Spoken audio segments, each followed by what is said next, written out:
Okay, ladies, what is the first thing you take off when you get home from work or after a long day? I don't know. You tell me. It's your bra. It's so restricting and uncomfortable. It's gotta go as soon as you get home. But Skims has totally changed that. I mean, you all know I love Skims underwear, so I finally tried their bras, and Skims has delivered again. I love Skims too. What can I say? Skims bras are so worth the hype for the amazing shape and support they give, but what I wasn't expecting was how comfortable they are. Even the underwire bras I wear all day, I barely even notice. Definitely not the first thing I take off when I come home anymore. I've been wearing Skims for about a year now, but I just recently tried their bras, and oh my goodness, they really are a game changer. Look, this ad might be geared towards Payton. That's okay. But she does talk about her Skims bras all the time.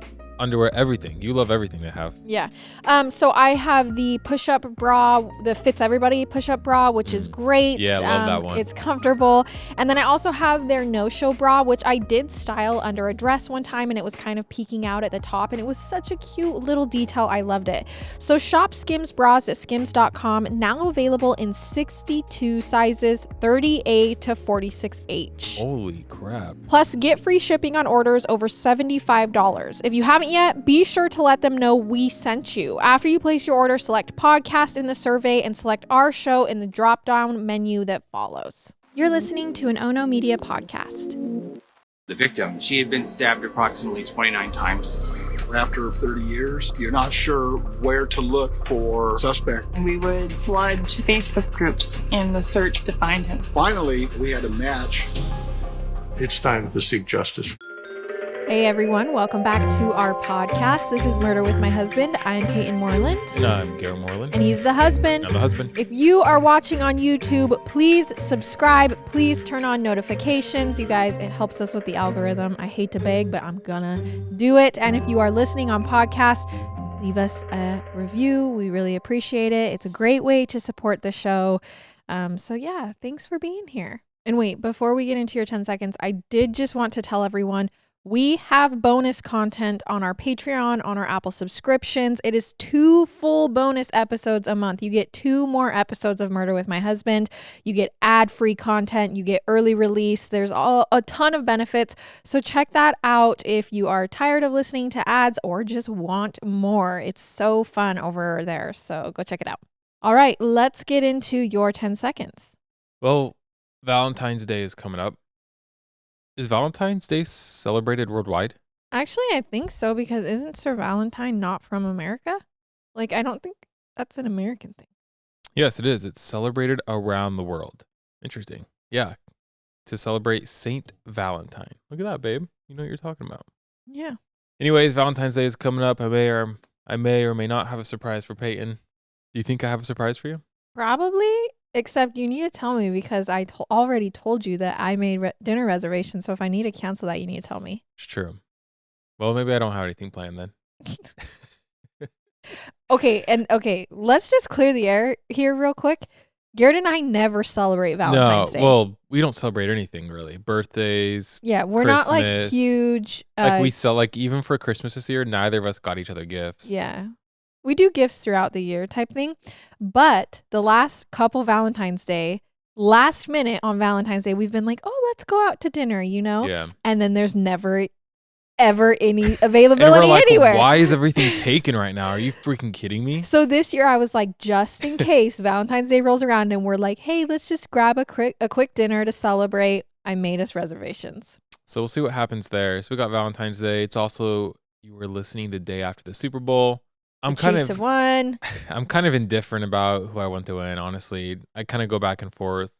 I think at the end of the day, I don't really care. Also, I wanted to address something. I know a lot of people have been talking. Why are you laughing? I just don't know where this is going. This is a really important announcement. I wanted to talk about how a lot of people on our YouTube videos, on our Instagram posts, everywhere, was like, oh no, now TikTok robbers are going to break into your house because they know how. I'm just like, Office. That's not going to happen.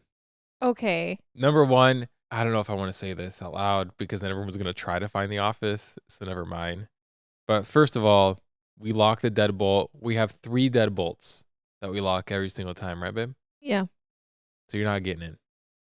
Okay, but honestly, we clarified in that story that there was a deadbolt that we needed to lock, but because we left the keys inside, we didn't lock it. And everyone was like, oh my gosh, you just showed everyone how to break in. And I'm like, we literally said that there's also a deadbolt lock that we lock. Also, someone had a good point. They said that, thank you for showing me that because I was going to get a magnetic lock for where they're staying. And they're like, I'm not going to anymore because it's that I easy. didn't realize how easy it was. Yeah.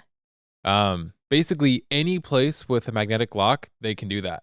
It's actually the way any locksmith usually gets into an office or somewhere with a magnetic lock is they get a pole, basically, or something, and they just wave it in front of the trigger, and it opens it.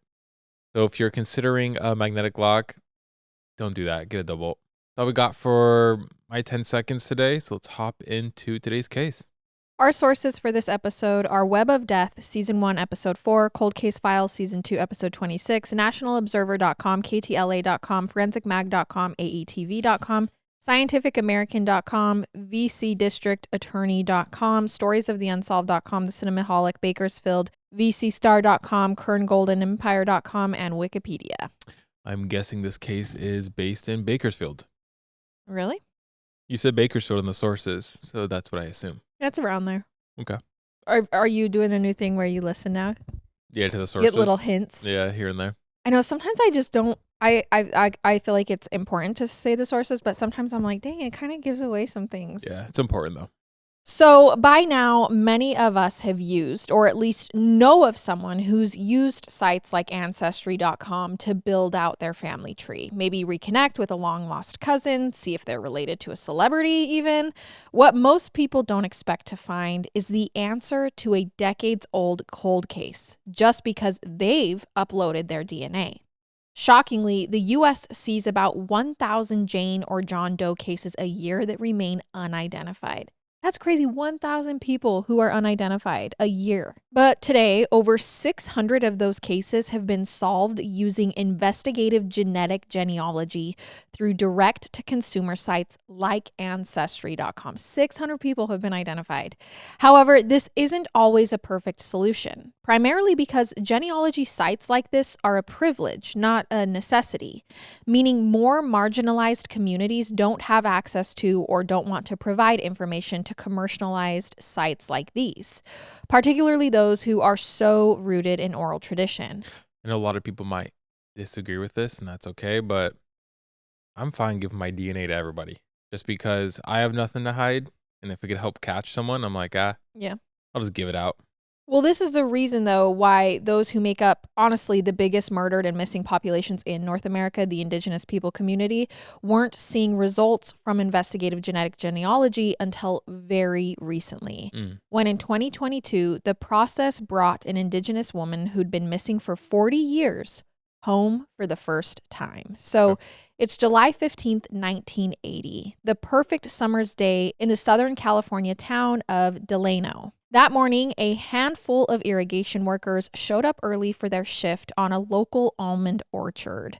But as they took to their posts, one of them spotted something that left them shaking.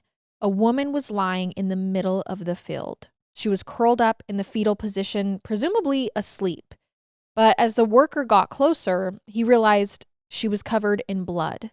And when he saw she wasn't moving or breathing, he knew it was time to call the police. Within the hour, the Kern County Sheriff's Department was already swarming the scene, and after questioning the other workers, it was clear there were no witnesses. The crime likely happened sometime in the middle of the night, and since the victim was left with no jewelry, no purse, and no ID, it was clear this wasn't going to be a quick case to solve. Which is so true. If you can't even identify the victim of a murder, how do you even go about investigating that murder? Yeah, that's a good point, actually. I feel like, wouldn't you just have to, you couldn't do anything? No, you could maybe follow forensics, but if there's nothing, that can only get you so far. Interesting. So there were a few pieces of evidence for police to work off, though. Near her body was a half-smoked pack of cigarettes, an empty bottle of beer, and some tire tracks. But there were no footprints in sight, almost as if she'd been pushed out of a moving vehicle. The woman herself was still fully clothed with multiple stab wounds in her chest. She was wearing a pink top, blue jeans, and pristine white sneakers that didn't appear to have a speck of dirt or blood on them, which told detectives that their victim had likely been killed somewhere else, probably in a lying down position where blood couldn't drip onto her shoes, like gravity wasn't there. Okay. So after bringing the victim in for an autopsy, officials determined her to be between 30 and 35 years old, of either Hispanic or indigenous descent.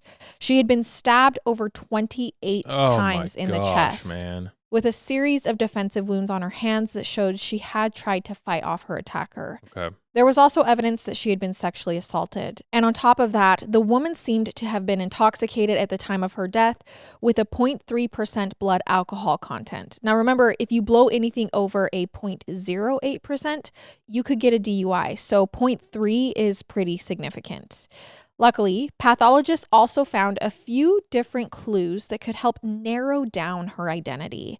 For example, she had a scar on her behind, one on her left thigh, and another 4-inch mark on her stomach, leading officials to believe that she had at least one child through a C-section. On top of that, she had 2 pretty unique tattoos. A heart on her lower left arm that had the word Shirley written in the center of it, with the words love you on top and Seattle on the bottom. So love you, Shirley in the heart, Seattle. The second was of a rose on her upper left arm that read mother on top and I love you on the bottom.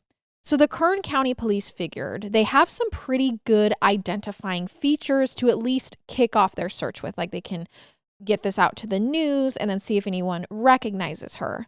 However, they had no idea that 3 days later, a similar crime would be reported about 130 miles away. Ooh, that's kind of far, actually. So on the afternoon of July 18th, 1980, at around 12:35 p.m., a janitor from Westlake High School in Thousand Oaks, California, discovered a similarly gruesome sight.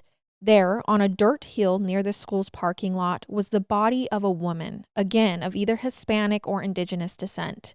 The janitor called the Ventura County Sheriff's Department, who, after arriving, determined the woman had been stabbed repeatedly in the chest. Her shoes had been tossed up onto the hillside, and smeared blood on the pavement indicated she had been dragged out of a vehicle and left here after her death. Again, she had no purse, no ID, and after interviewing multiple people on the high school campus, no one admitted to seeing anything useful. So Ventura County PD brought her in for an autopsy, completely oblivious that just 3 days before, a nearly identical crime had happened up in Kern County. So like Jane Doe Kern, which is our first victim in this case, this victim, who we will refer to as Jane Doe Ventura, was around 25 to 30 years of age. They were about the same height and build. She'd been stabbed 16 times with defensive wounds also covering her hands, and she'd been sexually assaulted. Even more heartbreaking, they determined that this victim had been about 20 weeks pregnant at the time of her death. Oh my gosh. Again, being stabbed so many times. Yeah. And while she had a few moles and scars, nothing was quite as distinguishable as the marks on the victim in Kern, which meant finding out who this woman was would prove even harder. And remember, this is the 1980s, which means evidence collection is limited. There are no DNA databases like we have today. They do pull fingerprints off of Jane Doe Ventura, but after scanning them through several states, nothing comes back a hit. And after drawing a sketch of the victim and questioning locals about her possible identity, detectives in Ventura hit a dead end on their Jane Doe. However, the detectives up north in Kern County were having a little bit more luck. When Jane Doe Kern's fingerprints also produced no results, they passed the information on to police in Seattle because of her tattoo. Remember, it said Seattle on it. Problem was, she didn't fit the description of any missing persons cases in that area either. Thinking she might have been a migrant worker, police also combed nearby farms, questioning anyone and everyone willing to speak with them. They also put out a public appeal with her sketch to see if anyone might flip on the TV and recognize the woman. And that's when the Kern County Sheriff's Department finally got a hit. One woman called to ask if the person in the sketch also had a tattoo, one with the words Shirley and Seattle written on it. Now, this was a detail police hadn't included in their media statement, so they knew this lead was obviously worth pursuing. Mm-hmm. And when they speak to this witness, she says their Jane Doe might be a waitress in a bar out in Bakersfield, about a half hour away. So the waitress's name, she believed, was Becky Ochoa.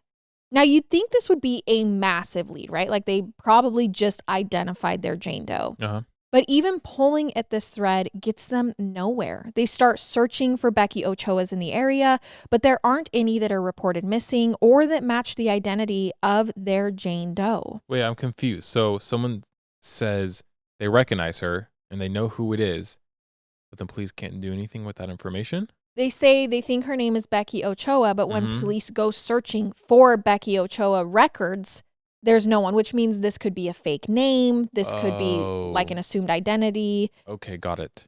But they have, I guess we're back in the 80s, right? As well as not social media or anything? Nope. Okay, got it. While I never came across it in my research, I would imagine police also went to bars in the area to inquire about her, like, hey, did Becky work here? Yeah. But if they did, it never got them anywhere. And over the next several months of searching for Jane Doe Kern, no one calls to report a missing woman with the same description. As a last straw, police go around to different tattoo shops in the area to see if anyone recognizes the woman's ink. So they have this Becky name, but they're not even sure that is their woman. Okay. So one artist in Kern County says it looks like a style that's frequently done in Los Angeles's Skid Row, and Jane Doe might have gotten it there, which just leads police on another wild goose chase that ends up producing no leads. So without anywhere else to turn to and still no idea that there's another Jane Doe who was killed with a similar MO 130 miles away, each department kind of moves on from their investigations with their Jane Doe. If they can't identify their victim, they really have got nothing to go on. They each box up what little evidence they have, and each county respectively buries their Jane Does in anonymous graves, which is where the woman will remain for the next 2 decades. But in 2004, there's a major bill passed by California voters called Prop 69. This is the DNA Fingerprint Unsolved Crime and Innocence Protection Act. Essentially, the law now requires every previously convicted felon to give a sample of their DNA for a national database. Wow, so that wasn't a thing before? Nope. And going forward, that also includes anyone who's simply arrested for felony crimes like burglary, sexual assault, and murder. They now have to give their DNA, which you would think it's so common now that you have to give your DNA, your fingerprints. We gave our fingerprints recently for, I think it was like TSA travel or something.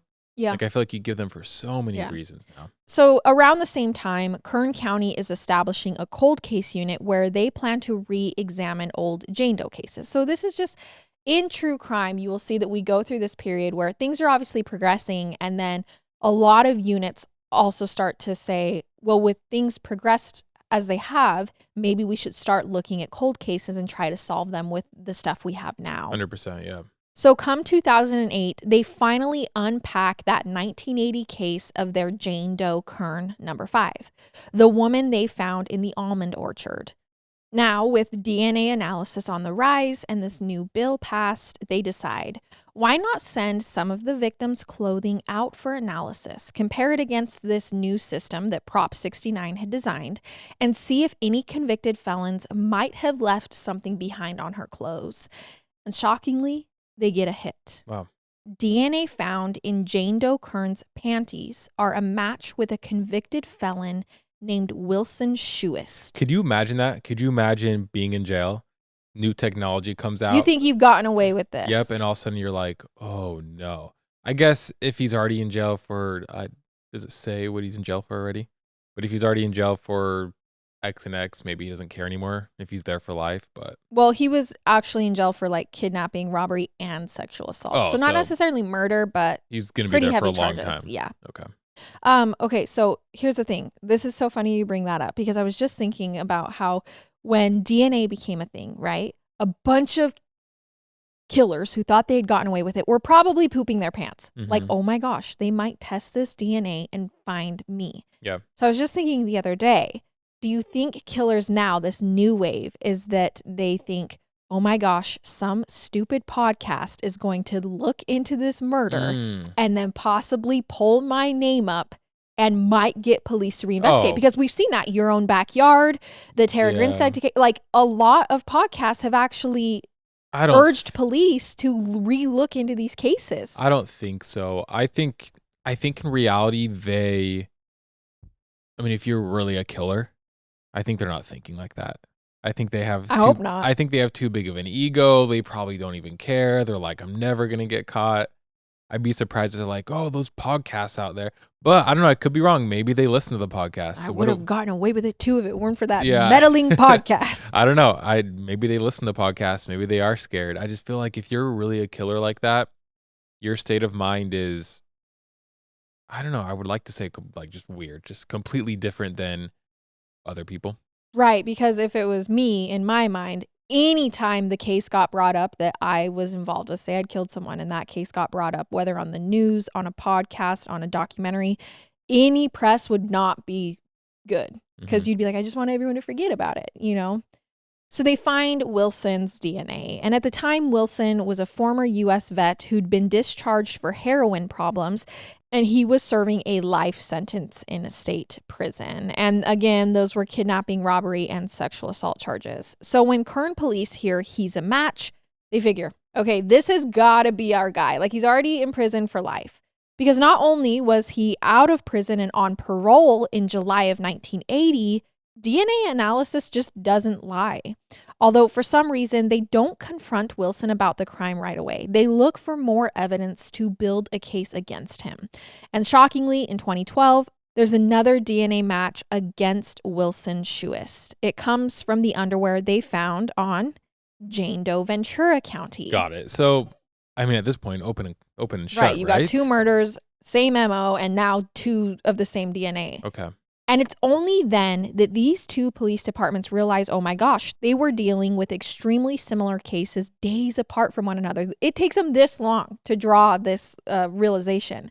And Wilson Shuist was likely to blame for both of these murders. So now, police are ready to confront Wilson about the 2 homicides, and they feel like this might be their best chance to find out the respective identities of their Jane Does.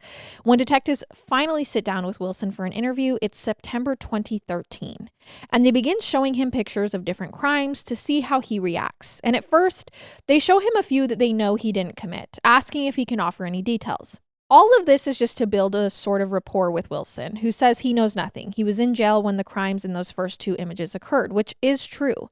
But then they show him a picture of Jane Doe Ventura, and Wilson Shuist can barely look at it. And same goes for the image they show him of Jane Doe Kern. That's insane. Obviously, Wilson denies both of the crimes, refusing to admit he had anything to do with them. This is despite them telling Wilson, well, that's weird because we found your DNA at each crime scene. But unfortunately, this isn't the smoking gun you'd think it is. There's still a case to be made that Wilson just had intercourse with these women before they were killed. Oh, what are the chances on both of them? I totally agree, but the defense is obviously going to do this. Yes, 100%. So it doesn't exactly prove that he was the one who wielded the knife. So, all right, True. They figure he's not going to confess to anything today. We have our suspect, though. So let's see what else we can dig up on this guy from around that time. If he's already in prison for life, why does he just admit to it? So right? You can save the money, time, you can save the families more heartbreak. Yeah. I don't understand. So, and that's when police stumble upon a wild story, one that doesn't look good for Wilson Shuist. See, during the months of June and July 1980, Wilson was actually out on parole. We already said that. And at the time, he was living with a family called the Bells, a woman that he'd met through a pen pal program at the prison. But come mid-July, Carolyn Bell, a single mom, had to leave town for work, and she left her 3 young sons in the care of Wilson Shuist, her pen pal that she met from prison. Gosh. Now, when she comes back to town, she tells Wilson it's time for him to find his own place. She kicks him out of her home for whatever reason. But about 2 weeks later, she goes to get the vacuum when her oldest son stops her. He says, "Mom, you might not want to use that." And when she asks why, he says, well, while she was gone, Wilson disappeared for a day or 2, only to return saying he'd hit a deer with his car, so he had to get rid of it, so he put it in the trunk which was now covered in blood. And then he made Carolyn's boys vacuum the blood out of the trunk. That was extremely smart of the kid to say not to use it.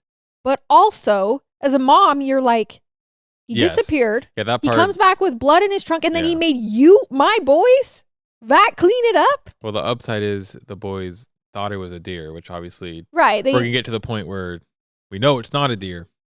But you know yeah. what? I'm almost glad that they believed him. Yeah. But also, he's like, Mom, don't use that. There's blood all over that. Yeah. Okay, so this happens, right? Like, one of the sons is like, hey, don't use the vacuum. There's blood. And obviously, Carolyn starts interrogating her boys. She's like, I need to know more about this. What do you guys know? Mhm. What was the blood like? Blah, blah, blah. And at this point, this is when one of her boys, her oldest boy, says, actually, I know more about this that I've been keeping a secret. Apparently, a few days later, after the boys cleaned up the blood, Wilson confessed to Carolyn's oldest son, Scott, that he had lied to them and that it wasn't a deer in the trunk, it was a woman. He'd picked her up in a bar in Bakersfield, took her out to the country and killed her, then he dumped her body in the middle of nowhere. Okay. So detectives don't need much more than that. The Bell's testimony lines up perfectly with the timeline of the two Jane Doe crimes that mid-July. I do have to say, though, Carolyn knew that her oldest son had said it was a woman and never went to police. Yeah. About Wilson. Not saying, like, Yeah, I don't know. it's just I had to point it out. Yeah, no, for sure. Maybe she was scared of him. Or didn't believe. Whatever. Yeah, that's true. You never know. Whatever. So by September 1980, Wilson was already back behind bars for another felony charge, which he'd been facing time for ever since. So in 2015, they take the case to the DA, and Wilson Schuist is charged with the sexual assault of both women, as well as 3 counts of murder, one for each Jane Doe, and then also Jane Doe Ventura's unborn child.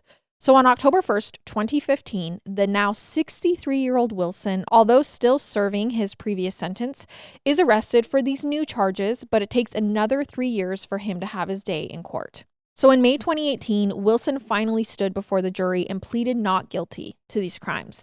And not only did Carolyn and her other son Patrick testify against Wilson, there's several other women who'd survived his attacks that come forward to tell their stories as well. He pleaded not guilty to all of them, even the sexual assault? Yes. How stupid can you be? Like, his DNA is literally... Though he's going to say it was consensual. Got it. Okay, duh. So they also proved that not only was Wilson's DNA found in both women's underwear, it was also found underneath both of their fingernails. Oh, come on, man. Again, they're going to say it was... What an idiot. Yeah. So, and it was also found on the beer bottle left at the scene with Jane Doe Kern, which is a little bit almost stronger, because how do you talk away a beer bottle that's left by a dead body? Totally. So with all of this evidence stacked against him, Wilson's defense falls apart. He's found guilty for the murders of both Jane Does. He is, however, found not guilty for the third count for killing Jane Doe Ventura's unborn child. And that's just because the laws in place during this time of the crime were a bit different. Still, on top of his existing sentence, Wilson was given life in prison without the possibility of parole. The DA considers this a huge win for several reasons. One, because when you're dealing with a Jane Doe, you don't have the faces of the victim's loved ones staring back at you in the courtroom, which means it can be hard for the jury to connect with the victim emotionally. Like, they don't have a name. Yeah. But that wasn't the case here. When they wrapped up the trial, a few members of the jury said that hearing the case was one of the most important things they'd ever done in their lives, simply because these two women had no one there advocating for them outside of their attorneys. So with no family and no concrete identity, the jurors felt an even bigger responsibility to the victims.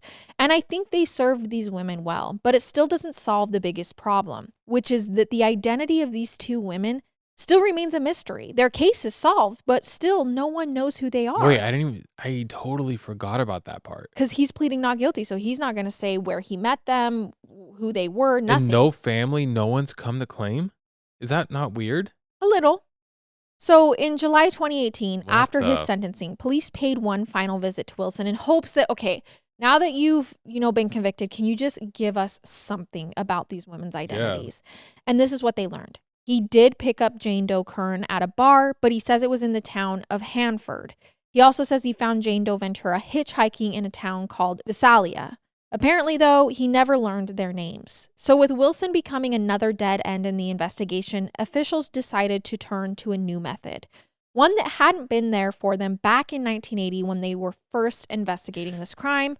So they reached out to an organization called the DNA Doe Project. Also interesting to me that none of the bars or wherever any of these people worked claimed, oh, they didn't come to work. They're not here anymore. Right. Why would you? Again, when I was doing my research, I never saw anything that police even went and talked to the bars. I'm just assuming that they did. Like, yeah, why would you not say, oh, so-and-so didn't come to work? Right. Like after you saw someone was missing. I don't know. It seems strange to me. So the DNA Doe Project, or DDP, is a volunteer group that uses genetic genealogy to solve the identities of Jane and John Does. And the volunteers pride themselves on not giving up on a case until it's solved. Whether that means taking 10 or 10,000 hours, they're keeping the file open. So back in 2018, they teamed up with law enforcement who handed over a piece of the blood-stained blouse that Jane Doe Kern was wearing at the time of her death. And while it had been decades and the evidence was starting to degrade, they managed to pull a sample off of it. After which the DDP ran the results through their database, and they found something that was pretty revealing. Let's hear it. Jane Doe Kern descended from the Indigenous First Nations people in Canada. Wow. But they only find 19 possible connections along her entire family tree, which is minuscule compared to the hits someone with, say, European ancestry might receive. And that's just because the Indigenous communities were one of the least represented in these databases. Yeah. A lot of that is due to the fact that these groups prefer to pass down their family history orally. Some even have ethical prohibitions against the collection of DNA, particularly on the deceased. Okay. I didn't know that. Interesting. Plus, they're wary of sharing that kind of information with the masses and the government for completely understandable reasons. I think a lot of people feel that way. But as I mentioned, the DDP wasn't going to give up until they found her. While it took some time, they eventually located the victim's grandfather, and they discovered Jane Doe Kern was likely born and raised in an area of Alberta, Canada called Masquachese, home to several Indigenous groups, including members of the Samson Cree Nation. But the lead kind of stopped there. So in 2020, the DDP used a familiar tool to connect to more people in the Masquachese community. They posted a sketch of Jane Doe Kern on a few Facebook groups geared toward the Indigenous people in that area. And by the end of 2020, they received a hit. So 40 years later, ish. Yeah. A Cree woman named Violet Sousay reached out claiming she'd been searching for her aunt, Shirley, since 1980, and she believed it might be her. Holy crap. By April 2021, Violet had uploaded her own DNA to the DDP database, and when tested against Jane Doe Kern, it proved to be a match. Jane Doe Kern County was finally identified as a Cree woman named Shirley Sousay. The DDP was right about a few things. After she was born in 1945, Shirley did grow up on the Samson Cree Reservation in Masquachese, Canada. In fact, she was one of 8 children who, for the most part, had a pretty traditional upbringing. Her father had a ranch along the river, which Shirley helped with by tending to the horses and the cattle. Meanwhile, her mother was a bead worker who designed some of traditional clothing. But in 1959, when her father died from an unexpected illness, things got more difficult for the family. Trying to maintain the ranch proved to be challenging as the family's income started to decline. And without too many places offering steady employment on the reservation, Shirley decided it would be best if she went to the nearby city of Edmonton to find some work and send cash back to her family. Got it. So that's what she was doing. So in her early 20s, Shirley did just that, finding some work at an Edmonton catering business part-time. And on the off days, she'd return home to visit her family on the reservation, spending her free time with her young niece, Violet, who would go on to later identify her. But according to Violet, Shirley preferred spending time out in the city. And in the 1970s, Shirley set off for Vancouver to see what opportunities might await her there. Unfortunately, it wasn't the glamorous path that she'd probably imagined for herself. There, she met a man who became her husband. They had 2 boys together, but the marriage didn't last long. When Shirley tried to leave with the boys, her husband called the authorities and made false accusations of abuse and mistreatment. Before long, Shirley's children were taken from her and placed in a foster home. Oh my gosh. And then she gets murdered as well. That's horrible. And I just want to point out that this was a problem that was somewhat rampant in those days. Not just the fact that the authorities didn't listen to or really respect the accounts of Indigenous women, but there were also a lot of Indigenous children who were being ripped from their homes. I mean, we know this, under the guise of you'll have a better life with this family, which is an episode for another day. But you can imagine how devastating this was for Shirley. Out here in the big city trying to chase her dreams of simply making an honest living, and suddenly her children are ripped away and her husband has left her to fend for herself, which doesn't leave Shirley with many options. So she finds herself living on the streets of Vancouver, turning to drugs and alcohol at this time.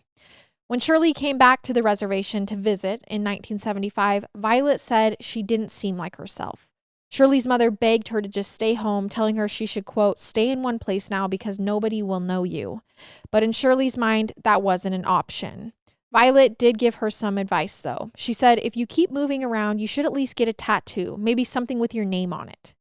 A suggestion that Shirley clearly took years later. The question was, did Shirley's mother have some sort of premonition that something would happen to her daughter?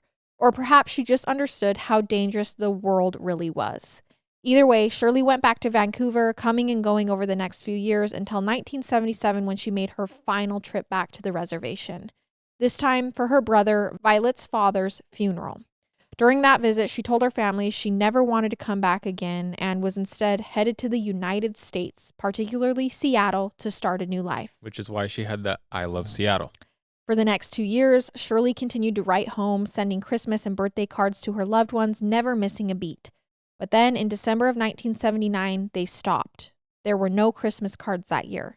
Nothing came when it was time for her mother's birthday in March of 1980. And that's when Shirley's family began to worry that something was seriously wrong.